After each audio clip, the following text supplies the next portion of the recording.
How to turn on Bluetooth on Windows 11. Hey guys, let's get started with today's video. So first of all, to open or turn on the Bluetooth, you can simply tap on the search bar, type in Bluetooth and open Bluetooth and devices. From here, you can simply turn on the Bluetooth option.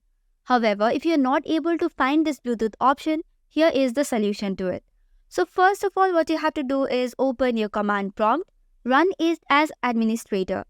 Once it is open, you have to give this command.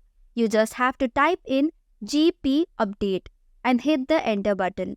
Once the update is completed, close the command prompt. Again, type in services and open it.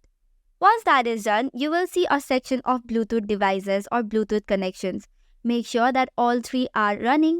If not, you have to right click on it and make sure that it is started or running for the moment. For the next solution, go to Device Manager. Once it is open, select the Bluetooth option.